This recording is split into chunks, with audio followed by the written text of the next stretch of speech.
Alhamdulillahilladzi arsala rasulahu bil huda wa dinil haqq liyudhhirahu ala dini kulli wa kafa billahi syahida.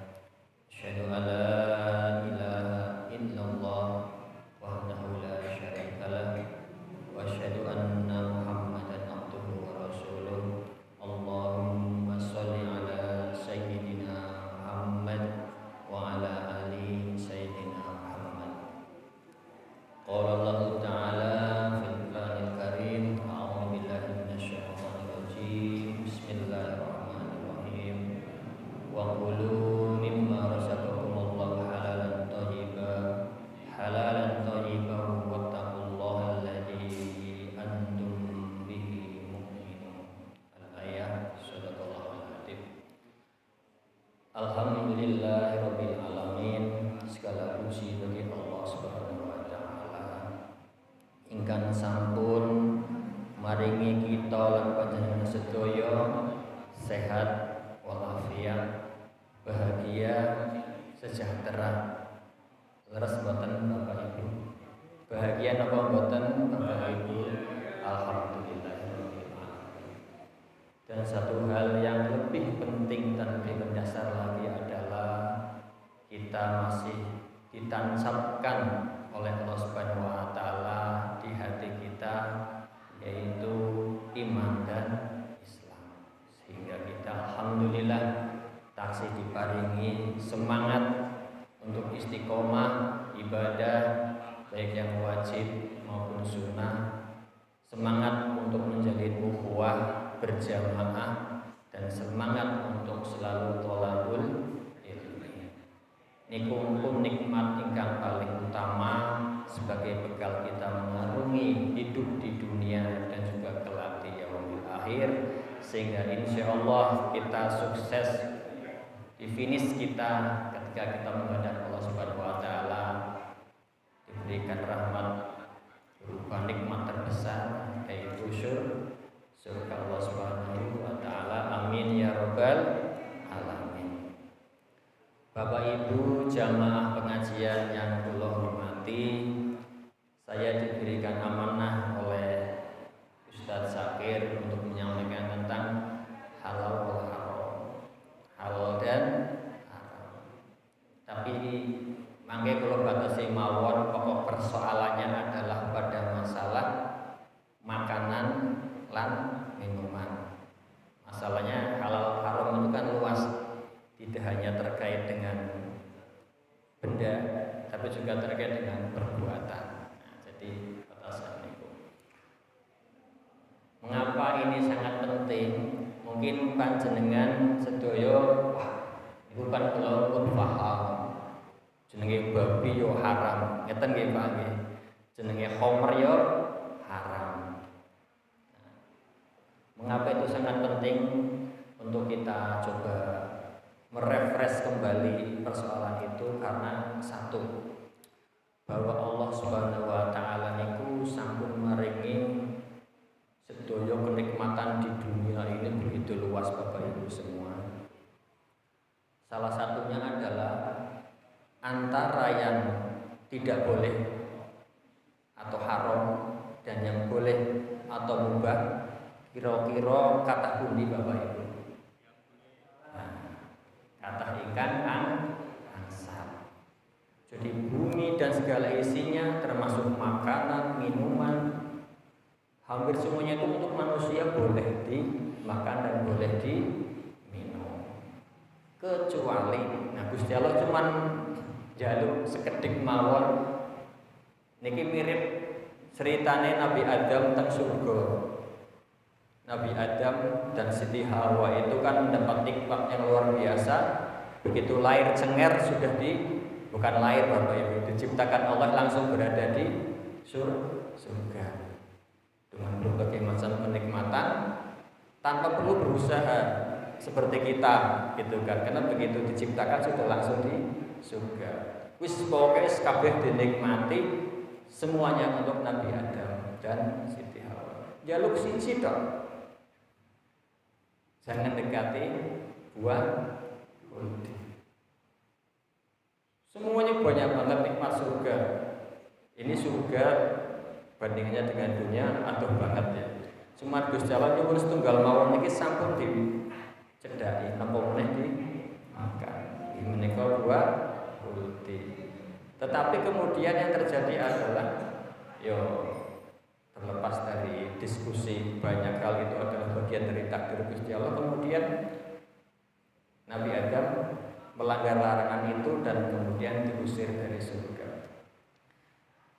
Analogi ini mirip dengan di dunia saat ini, di mana Allah menciptakan banyak sekali makanan yang enak-enak. Semua tersedia dari tumbuhan, hewan, ikan, minuman juga demikian. Begitu luas nikmat itu digunakan kita untuk memberi energi pada tubuh kita. Gusti Allah cuman maringi pemelik sithik mawon niki sampun dipun makan, niku sampun dipun minum. Nggih. Sekedik banget niku. Tetapi yang sedikit ini kemudian ternyata manusia tidak bisa menghindari. Seperti halnya dulu Nabi Adam tidak bisa menghindari buah khuld. Padahal inilah yang saya sebut fundamennya adalah di sini bahwa dalam kerangka keimanan kita kepada Allah Subhanahu wa taala, pertanyaan adalah opo sih angele awake dhewe nek boten melanggar napa ingkang sampun Allah gariskan terkait dengan makanan dan minuman yang haram tadi. Angel napa gampil Bapak Ibu? Insya Allah kita semua bisa melakukan itu. Bagi kita yang sadar dan paham ilmunya dan juga sadar tentang syariatnya. Tetapi di luar kita, Bapak Ibu semua, saya kemarin dapat berita itu di daerah Demak, nggak tahu Demak Meranggen atau Demak mana itu polisi operasi Bapak Ibu. Niku jualan miras niku kaya dene jualan es jumbo.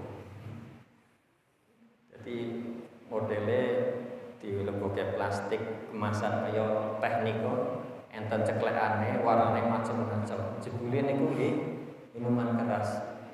Iku mesti operasi.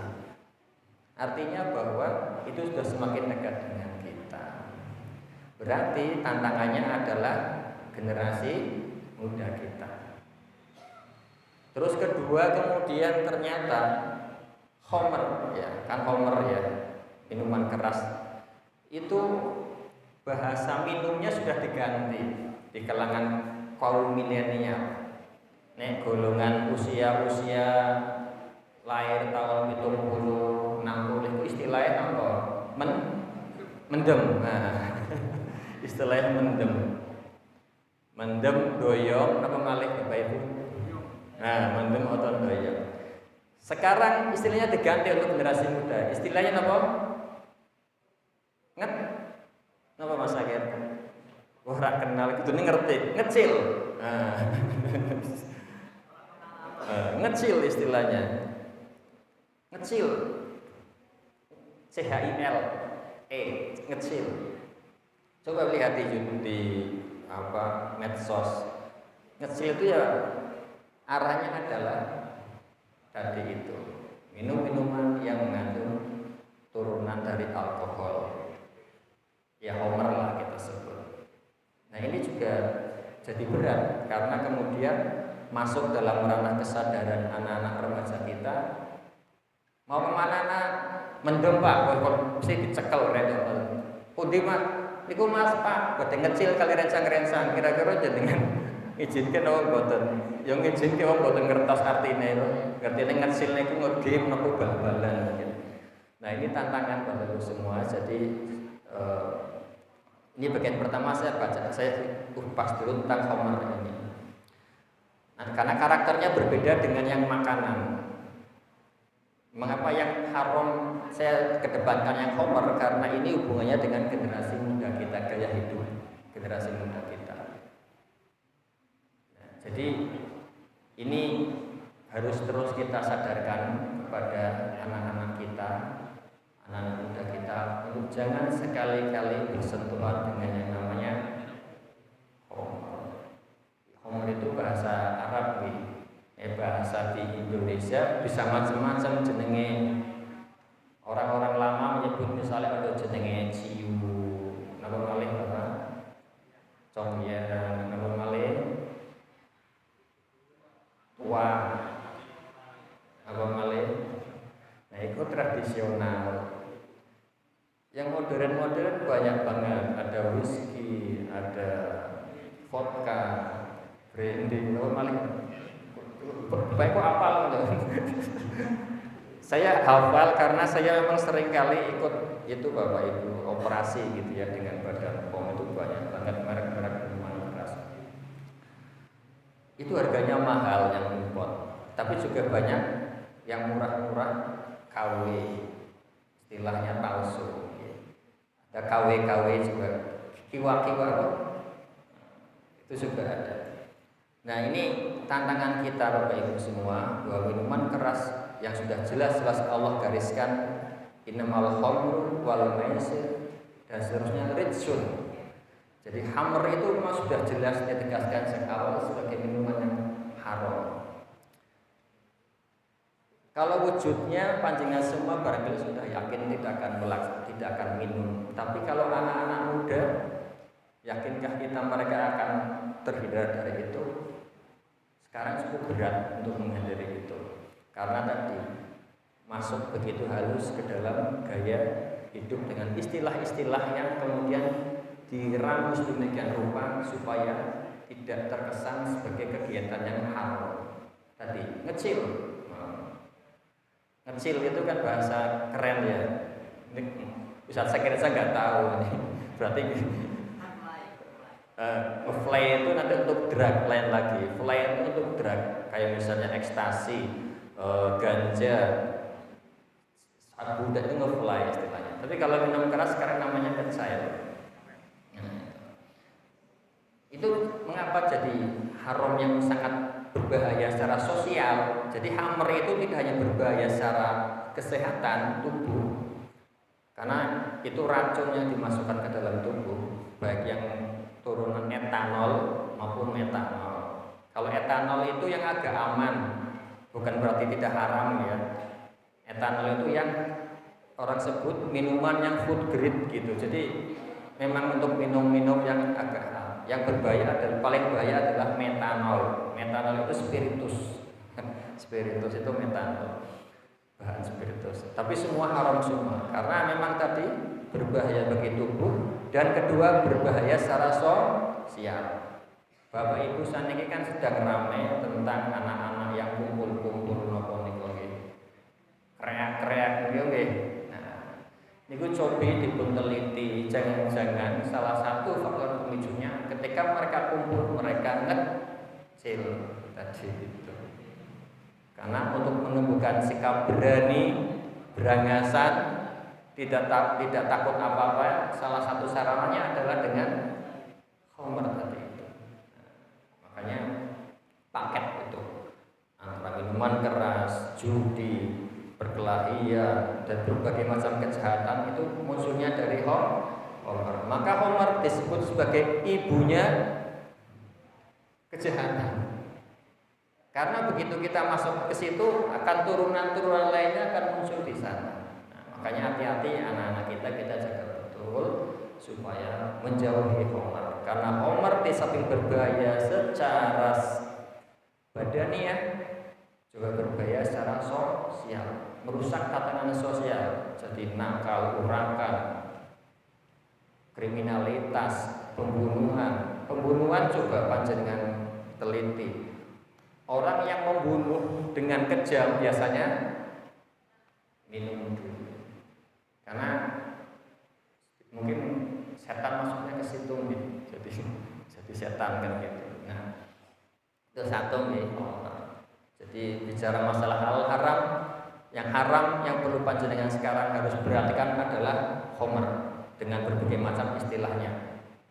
Saya yakin panjenengan tidak aman lah, beres masalah itu sudah paham. Tetapi anak-anak kita, keluarga kita, terutama anak-anak yang remaja, tolong kita jaga betul. 10 tahun lalu itu penjualan minuman keras yang mengandung minuman mengandung alkohol di swalayan minimarket itu dibarengkan dengan minuman segar yang lain dalam satu etalase. Sekarang sudah tidak, karena nggak boleh. Nah ini salah satu mengerikan. Jadi kita jadi nggak paham. Apalagi tradisi kultur budaya kita masih ke sana, Bapak Ibu. Coba nih panjangnya semua yang hidup di daerah Demak dan sekitarnya, menawi enten hajatan, enten dangdutan, enten minum-minumin apa boten? Enten nggih, enten. Berarti itu masih jadi kultur, masih jadi budaya. Jadi budaya berarti masih permisif, dibolehkan, dianggap sebagai kegiatan yang normal.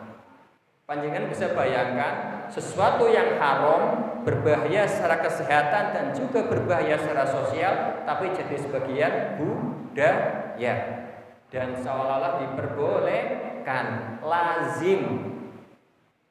Jenenge wong hajatan ya wajar ana omben-ombenane. Kan ngeten kulture, budayane kan ngeten. Malah kadang nek ora nyediani sing hajatan diseriki karo liyane. Nah, ini luar biasa. Salah satu bagian dari tugas kita untuk amar ma'ruf nahi mungkar. Dulu ada waktu FPI masih ada gitu, itu pernah kasus ada hajatan, ada mabuk-mabuk dan dangdutan, kemudian FPI merazia. Yang terjadi apa? FPI-nya ditangkap polisi, ditangkap Pak polisi, di penjara. Jadi kebalik-balik gitu. Nah ini memang tantangan kita, terutama panjenengan Mas Sakir ini dengan Pemuda Muhammadiyahnya untuk amar ma'ruf nahi mungkar. Minimal melakukan dakwah bilhal secara baik kepada anak-anak muda kita. Hajatan yo nangkap dangdut yo ropo wis, tapi ora usah ono ombenane. Apa yo enak, yo ora arti aku ora tau nonton. Tapi jadi ini saya sampaikan ini karena berarti belum selesai masalahnya. Kemungkaran terkait dengan khamr itu masih luar biasa sekali, bahkan jadi kultur. Panjenengan kalau pergi ke Sukoharjo, di situ ada daerah namanya Bekonang. Nate temeriku Bapak. Nah, jeneng asli dari Bekonang. Nah, Bekonang itu adalah produsen siu tradisional. Jadi sana orang minum sudah biasa, bagian dari kehidupan sehari-hari karena memang diproduksi di sana. Jadi di mana-mana semua negara ada tradisi itu. Di Jepang ada sake, di Korea ada soju. Soju benar ya. Nah ini juga perlu hati-hati. Korea istilahnya soju, tapi sebenarnya itu juga adalah hibiki, tahu hibiki? Nah, kemarin yang ramai itu hibiki yang diminum siapa itu? Tokoh. Itu Jepang juga. Jadi kita yang mulai sekarang panjenengan boleh belajar merek-merek kayak begitu supaya paling tidak paham. Oh ternyata begini, gitu. Nah, sekarang kita bicara tentang persoalan makanan, Bapak Ibu. Kalau bicara hal haram tentang makanan, kita coba lihat di Al-Quran sangat banyak. Jadi haramnya makanan itu berdasar Quran, ada berdasar hadis, ada. Termasuk juga berdasarkan dari ijtihad ulama. Contohnya nopo yang ijtihad ulama mengharamkannya sebelumnya tidak haram, apa Bapak Ibu? Niku fatwane Muhammadiyah lho niku. Rokok. Muhammadiyah kan mengharamkan rokok. Nah itu salah satu contoh suatu produk yang sebelumnya tidak haramkan kemudian diharamkan melalui ijtihad. Mengapa diharamkan? Ya karena merusak tubuh manusia. Jadi kalau sebenarnya kalau kita bicara tentang makanan yang diharamkan, itu kalau bicara tentang zatnya atau bahannya atau kemudian aslinya itu di Al-Quran tidak terlalu banyak sebenarnya yang disebutkan. Saya tidak akan bicara yang hadis ya. Contoh misalnya di surat Al-Maidah ayat 3 misalnya. Yang diharam itu apa Bapak Ibu? Coba panjenengan lihat di Al-Maidah ayat 3. Satu itu bangkai. Bangkai itu bahasa Indonesia ya. Bahasa Arabnya ada perbedaan. Bangkai itu artinya hewan yang sudah mati tanpa melalui proses penyembelihan. Itu bangkai. Jadi mati secara PDW, so mati karena sakit, mati karena ketabrak, maupun mati karena yang lain. Ya, tapi tidak melalui proses penyembelihan. Disebut sebagai bangkai. Ini ayam misalnya berarti ayam yang mati dulu baru dijual. Mati disembelih baru dijual, itu bangkai. Terus kedua ada darah. Saya kira sudah sangat paham Pak, tapi saya ingatkan kembali darah. Apakah umat Islam sudah paham bahwa darah itu haram? Ternyata tidak semua. Coba panjenengan teng warung, teng pasar, iku taksih dijual jenenge napa? Saren apa dadi. Niku nggih kultur Bapak Ibu sejak dulu gitu. Sejak dulu dan sampai sekarang belum selesai. Sing dodol ya kadang wong Islam, sing tuku ya wong Islam.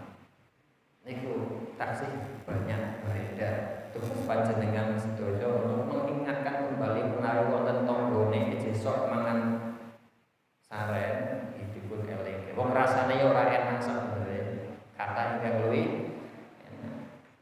Terus ketiga napa? Daging babi. Daging babi iku nggih kan istilah lainnya panjenengan sampun terlena atau tertipu. Babi kemudian celeng. Celeng ku sing nang hutan, babi sing di biara padha wae.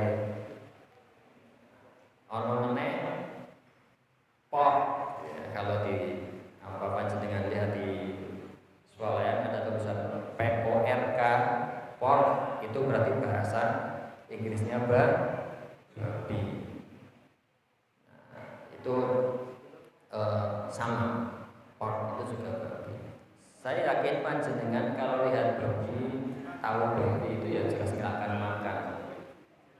Tetapi pertanyaannya adalah bahwa babi itu turunannya kathah Bapak Ibu. Turunannya kathah. Nek babi geluntungan daging ya saya yakin panjenengan nggak akan makan. Tapi sekarang pertanyaan adalah ketika daging babi dan segala turunannya sudah berubah menjadi makanan lain. Nah, itu yang kita tidak tahu. Dagingnya, minyaknya, bulunya, gelatinnya, enzimnya banyak banget, termasuk digunakan kadar untuk kapsul, selaput kapsul.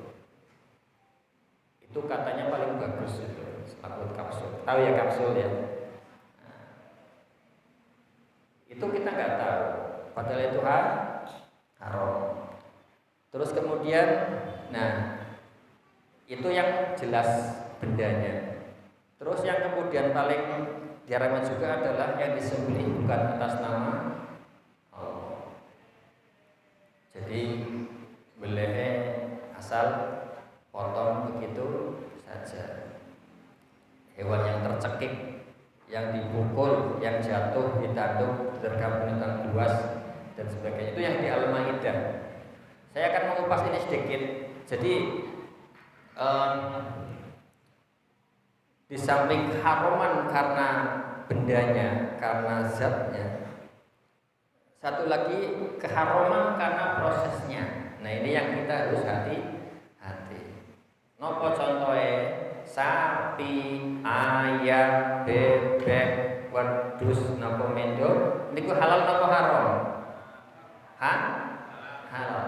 Tapi jangan lupa kalau proses penyembelihannya tidak syar'i, tidak halal, maka berubah menjadi haram. Pertanyaannya adalah kula lan panjenengan sedaya ngertos napa mboten waktu dipun sembelih? Waktu dipun potong ngertos napa mboten? Berarti selama ini kita mengkonsumsi makanan yang kita tidak tahu apakah itu halal atau haram. Leres mboten? Panjenengan teko nang warung makan. Makan ayam goreng. Warungnya niku tumbasnya teng teng pasar. Teng pasar disetori kali rumah potong ayam. Pinten jalur niku rumah potong ayam, pasar, terus kemudian bakul makanan, terus dimakan panjenengan. Pertanyaannya kira-kira rumah potong itu sudah menyembelih dengan halal atau tidak ayamnya? Menawi boten berarti yang kita makan tidak halal alias haram. Berat apa berat Bapak Ibu? Berat banget saniki kula lan panjenengan menawi ingin bergaya hidup konsumsi halal itu berat. Karena tidak jelas ketelusurannya. Itu baru bicara ayam gitu. Kalau kita bicara penyembelihan, kalau kita mengacu pada fatwa MUI, maka harus terpotong 4 urat. 2 urat makan, 2 urat nafas. 1 tidak terpotong itu tidak sah. Ini MUI ya, MUI. Pertanyaannya panjenengan nate ningali napa mboten niku ayam sing panjenengan tumbas potong kabeh apa ora niki niku ora teh. Napa jenengan saiki mbayangke rumah potong unggas motong sedina 300 ayam iku piye motongnya? Bahkan lobanya kadang kecil segini. Halal apa haram itu? Menurut fatwa MUI itu haram, tidak sah penyembelihannya karena tidak terpotong sempurna. Ayo, piye? Niku ayam, yo bebek yo podo. Nah, niku nggih. Padahal ayam niku salah satu konsumsi terbesar masyarakat kita, umat Islam.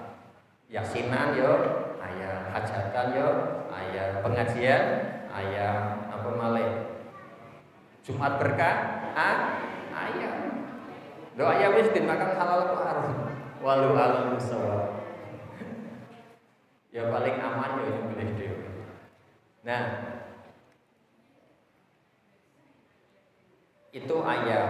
Kita bicara proses penyembelihan. Belum sapi. Nah, ini sapi. Walaupun saya yakin kalau sapi daging niku kan boten setiap hari nggih. Artinya tidak setiap hari orang konsumsi. Sapi niku nggih sami Bapak Ibu. Di mana potensi keharamannya yaitu pada proses di mana sapi tidak dilakukan dengan secara baik ketika disembelih. Napa?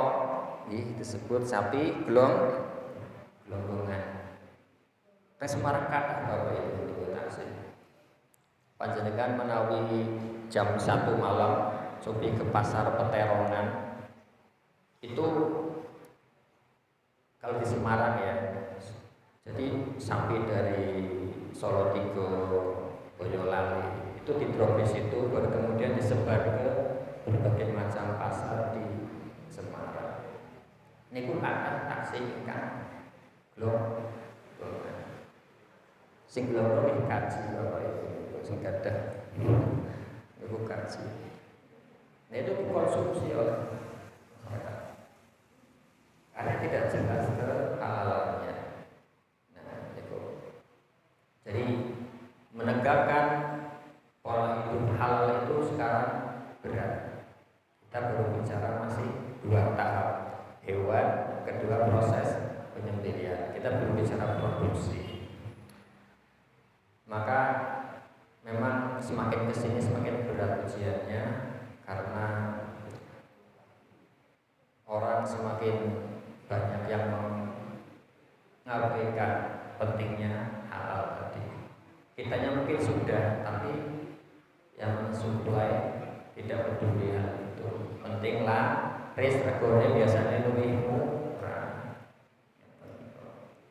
Makanya ketika kita makan, pentingnya berdoa basmalah, kemudian baca doa Allahumma barik lana fi ma razaqtana wa qina adzabannar. Itu penting agar Allah mencegah kita dari azab api neraka. Mengapa? Karena jangan-jangan yang kita makan itu sesuatu yang haram yang kita tidak ketahui. Nah, tadi saya sampaikan begitu, sangat mungkin yang masuk ke dalam tubuh kita adalah makanan haram. Makanya itu penting, doa itu tidak boleh kita lepas. Terutama tadi waqina adzaban, nah, dihindarkan dari azab api neraka. Karena dosa kita makan haram, orang ngerti kan. Itu baru bicara tentang produk. Sekarang kita bicara tentang masih hidup hewan. Sekarang produk. Ini juga tantangannya sangat berat Bapak Ibu semua jamaah. Era perubahan teknologi, perkembangan teknologi, produk makanan sekarang melalui proses yang panjang yang disebut dengan ultra proses. Nek biyen panjenengan makan ayam nggih wujudipun ayam. Ngeten nggih. Tapi sakniki wujude napa? Nugget. Sosis. Daging bakso misalnya. Jadi ultra proses, sudah mulai banyak sekali proses. Di mana masalahnya? Masalahnya adalah proses-proses itu memungkinkan terjadinya ketidakhalalan dari sebuah produk yang asalnya halal. Itu. Nopo contohnya? Satu, tercampur dengan produk yang haram. Nopo? Bakso. Panjenengan nate teng penggilingan bakso atau enten sing gadah penggilingan bakso teng pasar-pasar. Niku kan melayani sekian puluh orang konsumen yang mau gilingin bakso. Jadi satu tempat terus gitu. Misalnya saya giling, diganti selanjutnya terus gitu berturut-turut. Jika ada satu ya, sederenge panjenengan giling niku menggiling daging yang haram, kecampur di situ kan 1 2 3 potong tepang. Jadi haram enggak? Jadi haram.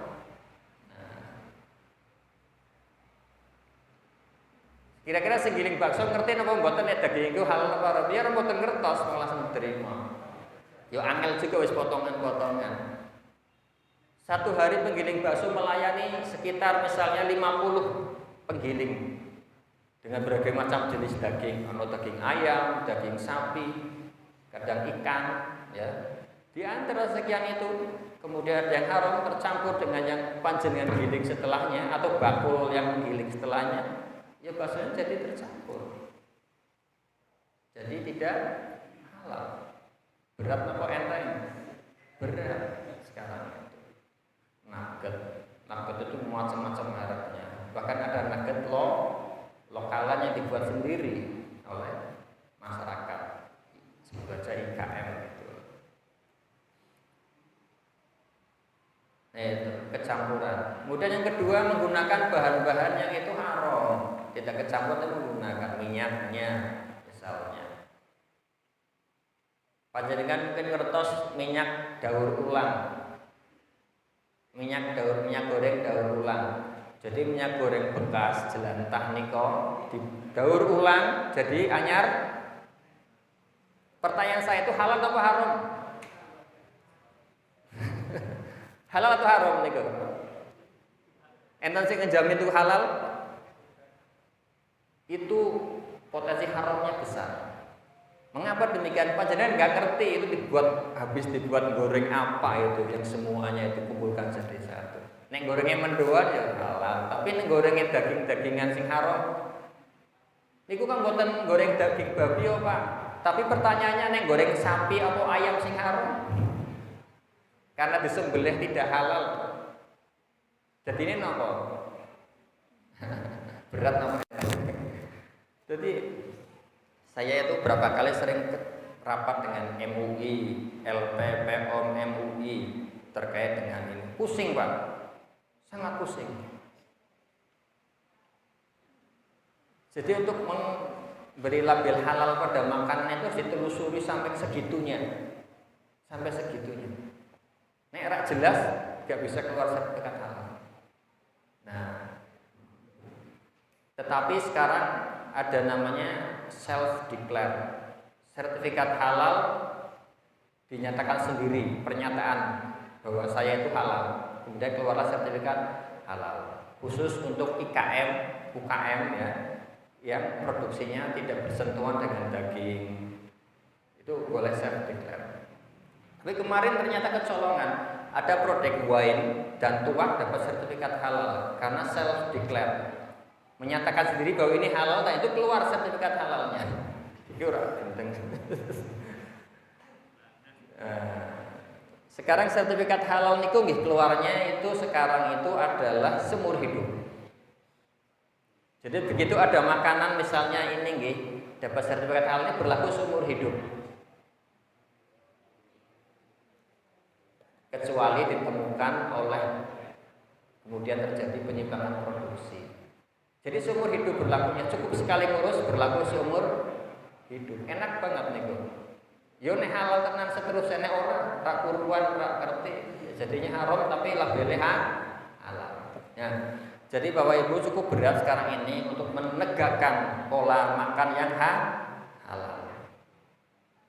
Terus bagaimana solusinya? Karena kita sudah sangat paham ya Bapak Ibu, resiko tubuh kita banyak mengkonsumsi barang yang haram jelas berdampak bagi kesehatan dan secara spiritual itu membuat hijab batas antara kita dengan Gusti Allah. Allah mboten ridho. Lah wong sing halal ke kuwate akeh sakmono kok ya tetep mengkonsumsi yang haram. Kurang apa jane iki berarti ngono Gusti Allah. Tapi yo mungkin awake dhewe sing takon jawab kula mboten ngerti kok Gusti. Kula nggih waton mangan mawon mboten ngertos nek niki haram. Ya makanya tadi istighfar, banyak istighfar dan jangan lupa doa sebelum makan. Hijab. Makanya jangan-jangan sekarang ini banyak anak-anak yang beling-beling, anak-anak dikandani angel, dikandani siji jawab 10. Ya mungkin siapa tahu walau mungkin memang karena kultur masyarakat kita, pola konsumsi kita sudah banyak yang tidak mengindahkan lagi kaidah-kaidah halal dan haram dalam produksi dan konsumsi. Nah ini monggo solusinya bagaimana terusan? Solusinya satu, kita ingat pada perintah Allah, atiullah wa atiur rasul wa ulil amri minkum. Taat pada Allah, taat pada Rasul dan pemimpin. Pemimpin sapa yaitu pemerintah. Dalam hal ini apa? Yaitu ada yang namanya badan namanya Undang-Undang Jaminan Produk Halal. Salah satunya adalah sertifikat halal. Makanya yang bisa kita lakukan satu, kita makanlah produk yang ada sertifikat halalnya. Sertifikat halal. Setidaknya kita sudah lepas gugur dari dosa karena kita sudah mengikuti ulil amri yang menyatakan ini halal gitu ya. Ini haram ya salah dewe pemerintah ya sing dosa kan.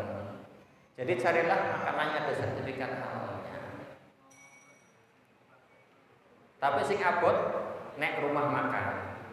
Karena rumah makan itu jarang yang ada sertifikat halalnya. Nopung angel Pak, angel. Ngopo kira? Karena rumah makan itu ketelusuran produknya tidak jelas. Nggak jelas Pak.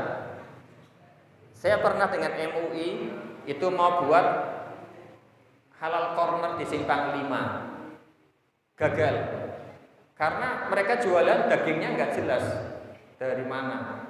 Ada yang beli dari pasar, ada yang beli dari sana, dari sini. Yang tidak jelas apakah itu halal atau tidak. Makanya tidak jadi dikeluarkan sertifikat halalnya. Nah, rumah makannya agak berat untuk menjamin kehalalan. Makanya kalau panjenengan gadah usaha biar ridho Allah ada pada panjenengan dan juga bagi yang memakan, ayo kita suplainya yang halal. Boleh ayam sing halal, cara penyembelihannya. Daging sapi beli di RPH yang ada julehanya. Juleha juru sembelih halal. Ojo boleh sembarangan. Ayam juga sama, ada RPH yang punya juleha atau disembelih sendiri, itu jelas lebih kehalalannya. Kalau panjenengan ada usaha makanan, insya Allah ridho Allah akan kita peroleh dan usahanya akan lancar. Tapi kalau kita tidak mengindahkan itu, ya walau bisawab, kita jangan-jangan termasuk bagian dari proses kita membuat dosa secara berjamaah. Dari satu potong ayam menjadi dosa berjamaah, satu dosa yang menyembelih tidak halal, dosa bagi yang menjual, dan dosa bagi yang mengkonsumsi. Doa yang berjamaah dan terus menerus terjadi. Ini jadi bahan renungan kita. Monggo kita sekembalinya dari sini kita bisa melihat, merenung kembali sajane dina iki aku mangan apa wae ya. Ayam, kangkung, oh kangkung halal lah kangkung gitu kan. Mujair, oh halal lah mujair. Belana halal. Ayam, waduh iki. Jadi kita mengaudit diri kita dari konsumsi kita, kira-kira yang punya potensi haram itu di mana, kita coba clearing, kita bersihkan. Ben halal cari golek piye, cara makannya, belinya di mana.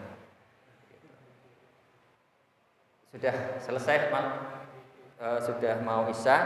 Itu yang barangkali bisa saya sampaikan. Mudah-mudahan bisa menggugah kesadaran kita bahwa ada satu persoalan yang belum selesai. Sederhana kelihatannya, tapi berat, yaitu makan yang halal. Kalau minuman haram, saya yakin amanlah dengan, tapi anak-anak muda kita yang harus kita jaga. Tapi kalau makanan haram, ya kita, ya anak-anak kita harus kita jaga. Demikian, semoga Allah Subhanahu wa taala memberikan kita kekuatan, memberikan kita petunjuk, dan juga membuka pintu ampunan pada kita manakala kita secara tidak sadar terhadap yang tidak kita ketahui, kita melakukan perbuatan-perbuatan yang tidak Allah ridhoi, termasuk mengkonsumsi barang-barang yang haram. Demikian, kurang lebih mohon maaf. Assalamualaikum warahmatullahi wabarakatuh.